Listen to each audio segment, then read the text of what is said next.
Welcome to our listeners who are tuning into the DeWinter Difference, an audio podcast where I spend a bit of time with incredible executives I've known for years, and you get to listen in.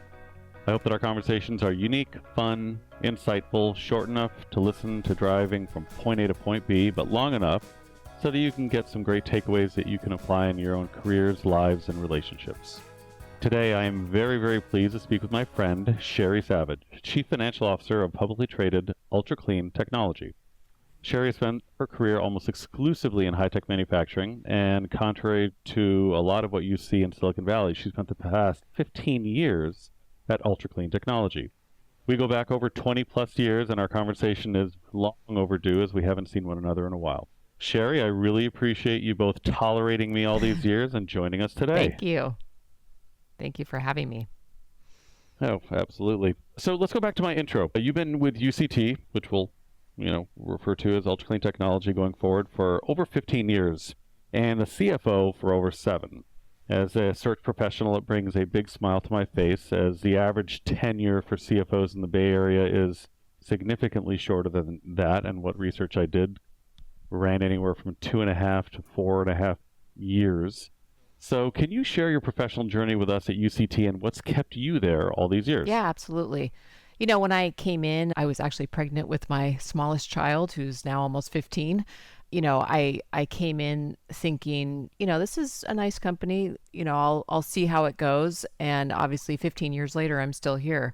I think part of it is, having a lot of opportunity to move around and do different things within the company, and the company's changed quite a bit. And I think that makes a big difference as to why you would stay for a long time. I came in as a senior director of finance. They had a material weakness on inventory that needed to be fixed, and really just didn't have as much of some of the audit rigor that I had seen at other companies, and that's why they brought me in. And as well as the FP&A side, didn't have as much talent on that as well. And I had come in through a lot of the larger OEM semi-cap companies that had a lot more experience with that. So as a result, they hired me, and I just slowly kind of moved up the chain as I stayed there. The company changed quite a bit, and that allowed me to do different things. I got a lot of experience on the banking side. I have done a couple equity offerings as well as larger loans.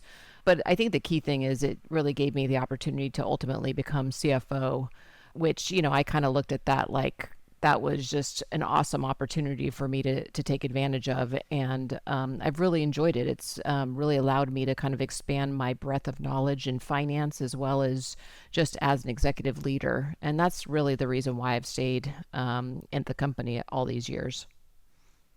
Well, you were promoted into the CFO position internally. And I recently had an exchange with a different public company CFO who had an internal successor step into his seat. And this is a pretty prominent company. It was over $100 billion in market cap, so kind of a big deal type of company and a pretty significant transition. I ended up congratulating the amazing person who's now in the seat, but I also took time to congratulate that outgoing CFO who's still with the company, because it really spoke to the thoughtfulness, coaching, and strategic planning of not just that person, but of the organization on the whole.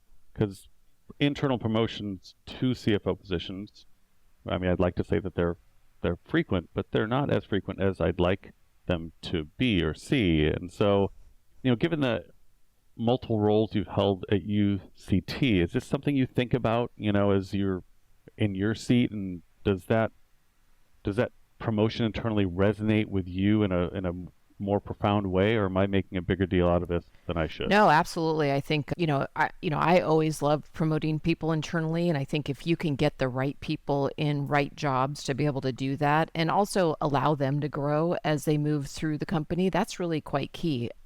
Awesome amount of experience for people that actually have the jobs that can grow into those roles. I find, at least in my experience, that, they know so much more going into those roles than getting someone that, is going to take 6 months to a year to come up to speed when they come in, fresh into a company. Not to say that you can't be successful doing that, because I think you can, but, I feel very thankful that I had the opportunity to really know UCT before I got into that role.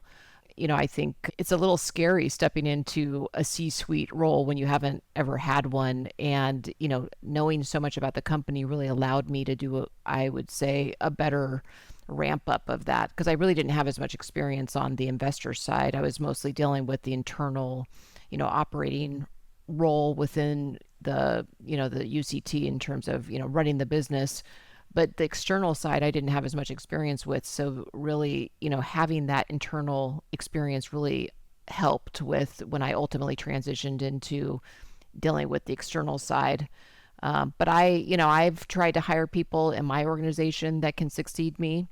It's not a obviously 100% done deal at the end of the day, but it's a Hmm. much better option to have someone, have that experience and go up through the ranks as far as I'm concerned. So I think it's a Yeah. great opportunity for someone. How much of your role has transitioned to be external versus internal at this point? Oh, it's humongous. When I first started, it was as a CFO, it was really not my natural inclination to be dealing with the external side. So I really had to kind of transition, and that happened obviously very quickly. But I think over the years, more and more of my role has transitioned to dealing with investors as well as the banking opportunities that we've had.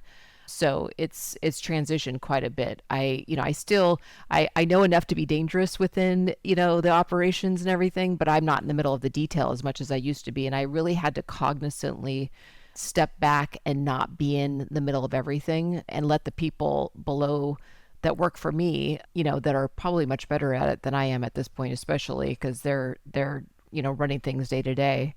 But I really had to, step back and allow them to be able to do that, and obviously help guide them and give them my insight, my history. But I've really had to completely shift my focus and be more strategic and really help the CEO more run the company versus be in the middle of every single little thing day to day. It's funny how, as you transition over the course of your careers, and I've had to deal with this myself too, is, you know, you're pretty proficient at the things that you have to give up. Yeah. And that can be a hard thing to do. You've got to sever a lifeline to the things that were comfortable to you, that you were very good at, that people counted you on, counted for you to produce and manage. And it almost takes a significant intentionality to make that transition go well, because if you hang on to it for too long, people don't feel like you're giving them the opportunity, and it certainly impacts your ability to step into your new role and be successful too. Like it's tricky. Oh, I totally agree. It is a hard transition for many people, and I find that, and I've seen it with certain roles where they work 24/7 and they don't delegate down, and they're not successful, their people aren't successful. So I'm a big believer that, it can take some time to transition into that, but I think it makes a big difference for the whole organization to be able to, continue to grow people within it so that they, are able to run more detail and more day-to-day stuff versus like some of the, higher level executives. I think it's a hard transition, but it definitely is a good thing. Yeah. So we couldn't have a conversation without using the term AI or SaaS. It is all the rage. But the last time I checked, we still make physical products that are the foundation of all of those SaaS software and AI things. You are a hardware CFO, although you probably wouldn't want to be labeled such. I apologize for saying that, but you certainly have a great skill set in the area. Do you see a significant difference in the skills of a SaaS versus hardware CFO? And what are some of the things that you likely think more about in your role at UCT than somebody might at, XYZ software or AI company? Yeah. And maybe that's an unfair question because you're not there, but like you have conversations with other, colleagues in the marketplace. So I'm curious. Yeah, absolutely. I mean, I get asked about AI all the time, especially when I talk to investors and how that role plays into our company. But, I would say that fundamentally, I think a lot of things in finance are very similar. There's obviously revenue recognition and certain things are somewhat different. I think the strategy surrounding SaaS and AI with their subscriptions and selling software are much, much different. But, I think one of the things that is very important, and I just don't know how. I know it's still important on a SaaS or AI company, but for us, for a hardware company, one of the key things is working capital management that you absolutely have to pay attention to, as well as, capital expense that you are trying to manage. I am managing large numbers of inventory, not me specifically, I'm not in the warehouse, but we're managing the overall capital and cash needed to manage that. That's pretty heavy in a hardware company compared to, a SaaS company. I think the other thing is just, the capital structure that you have to have in place to be able to, have all these factories and the specific people associated with that. That's also something it's very different than, say, a software company. I do think, you can travel between the two. I think it's always a good thing to have a different perspective, especially as board members that are in different companies that have the software component as well as the hardware. But I think the working capital is probably the biggest difference between the two that I see at this point. And for those non-finance people out there, that's the balance sheet. Yes. You think about that probably more. Well, I won't say that. I will say it anyway. You probably think about it significantly more than most CFOs do at other companies, because it's such a critical part of being able to look around those corners. Yep. Like if you're not on top of that, you cannot plan for 6, 9, 12, 18 months away. Absolutely. That's crazy. Yeah. So you have UCT is uniquely international. Most of the companies in the Bay Area, technology companies, are international, but you have a footprint that is significantly international with manufacturing and customers and operations. You started your career at UCT 15 years ago, but have been the CFO for 7 years. Can you comment on what it's like to be you internationally in the markets that you're in? I imagine it, and just the elephant in the room, a C-suite female executive, traveling to places that I assume could be a little bit difficult. How have you navigated that? And am I incorrect in assuming that there have been uniquely difficult experiences, for you in that regard? I would say that I haven't had anything that has been, more uniquely difficult at UCT. Maybe it's because I grew up in the organization, and I had a lot of credibility within, a lot of the different locations, and, a lot of people I've been here so long.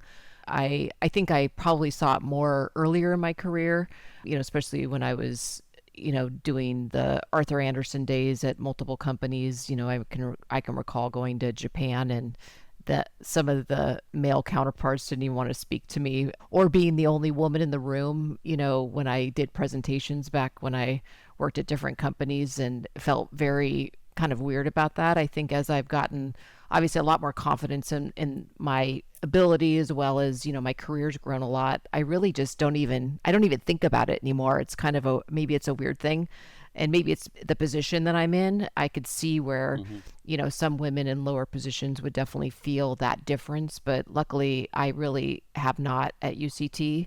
I think we've always tried to harbor a really open and diverse company, and I'm hoping that most everyone doesn't feel any impact to that. At one point I had started a women group, kind of didn't do as well during COVID, but I really try to harbor that, as a woman, you really need to take your power and be, be present and be there, and you're right at the table with everybody else. So hopefully, I think my presence as an executive there, gives some, I guess, insight to other women that you can continue to move up, and you can have the big job. It's just, not any different being a woman versus a man.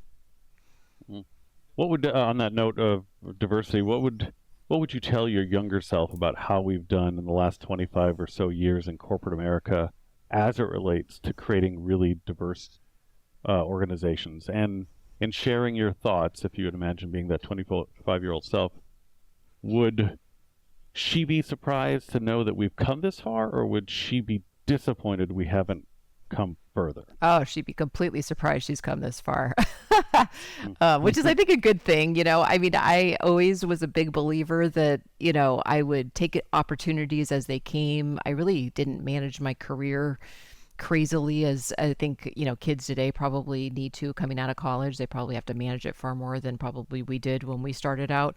I think I'm amazed at where I've come to. I feel so lucky, for the opportunities that I've been given. Obviously, you create your own luck, but along the way, I've been in the right place and I've met the right people. And I think I'm truly ecstatic that the things that I've accomplished, and obviously people that I've worked with, and friends along the way, I couldn't do it without any of them. So, I feel like it's been a really great experience.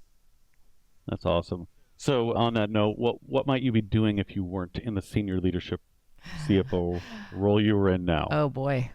I think there's probably multiple things that I could do. I'm really big into fitness. I would love, I probably lifestyle type business, whether it be as a CFO or a something in a lifestyle business would probably suit me really well. If I was going to go completely off the wall, I probably more of a event planner or wedding planner. I tend to be very organized and process driven, so I've built several houses and had to keep those organized. So that's something that I really enjoy, like, like these projects where you're either building something or building physically something. I think that's kind of my deal as if I weren't doing my current job. Good stuff. I don't envy the project stuff. Like certainly any house remodel I've thought about doing, like, oh my gosh. Well, I tell you what, you have been so good answering all of my questions. This is the time of our little conversation where I get to turn it over to you, and you get to ask me a question unscripted that I don't have any clue what is.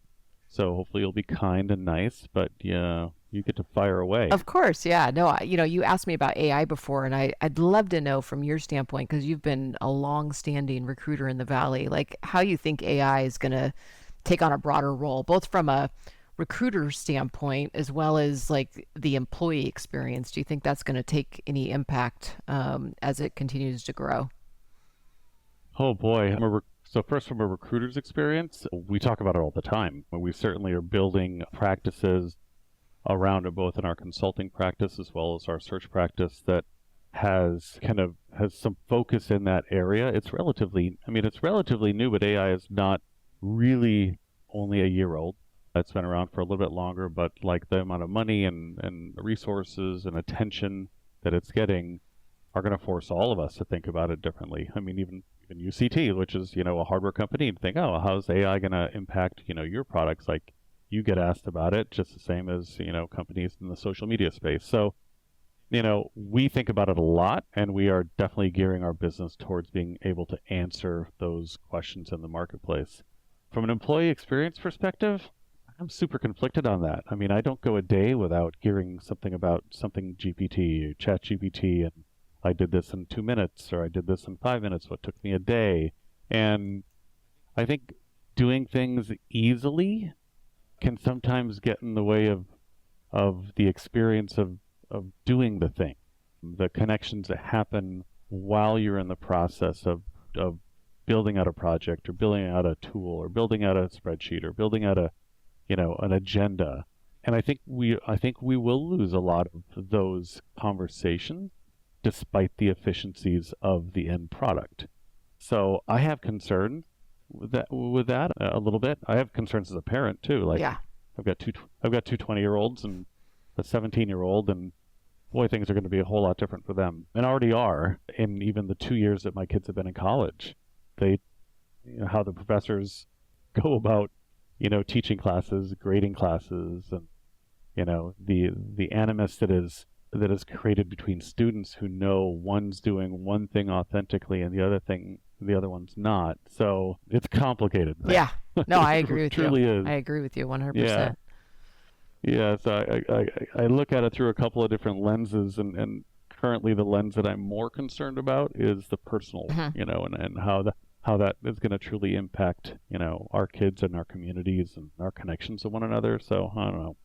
I hope I'm not being the old guy on the lawn who says, "Get off my lawn," but I sort of feel like that a little bit. No, I agree with you. Yeah. All right, final question for you, and then I'll let you rush off to do your real job. And I hope you've seen the movie, the Barbie movie. Did you like it? Oh, I loved it. And the thing you liked the most, and the thing you liked the least, if there is a least. Oh, I didn't dislike anything about the movie. I think, I watched it with my husband, and I that part where America Ferrera does her kind of diatribe about being a woman, I literally teared up because I was like, oh my gosh, I understand this. This is like, it's, there, although I have not had, major impacts with being a woman, at UCT, but you still feel certain things along the way in life. And it's just, oh my gosh, it resonated with me in a very big way. So I think it was a great movie from a messaging perspective, and I think we need more of that out in the marketplace. I told my daughter, you have to watch it. So I think it's a really good message, and I definitely resonated with many things that got said in it. That was one of the best 2-minute speeches of all time. Yes, totally agree. Just like, oh my gosh, you can't. I wonder how many takes it took to do that. It feels like she probably could have done that without a script. Oh, I agree. Like just drawing on experiences or whatever. Like, I don't need your script. I got this covered. Yeah. Well, look, it was so great to catch up with you, and you're so generous with your time to be able to spend with us. I hope everyone who's listening to this enjoyed it. And I do hope that our paths cross this summer, somewhere, somehow, and continued success in your role as an executive and a mother and a wife and a member of our community. And go get them today. Thank you. Appreciate it. Thank you so much for taking the time to listen to the DeWinter Difference podcast. If you like this episode, head to dewintergroup.com/DeWinter-Difference to catch future episodes and share your thoughts, comments, or suggestions. And make sure to connect with us on LinkedIn, Facebook, and Twitter. This podcast is produced by the DeWinter Group, the leading recruiting firm in the Bay Area and beyond. We help top companies and people reach their fullest potential through world-class accounting, finance, and technology recruiting services.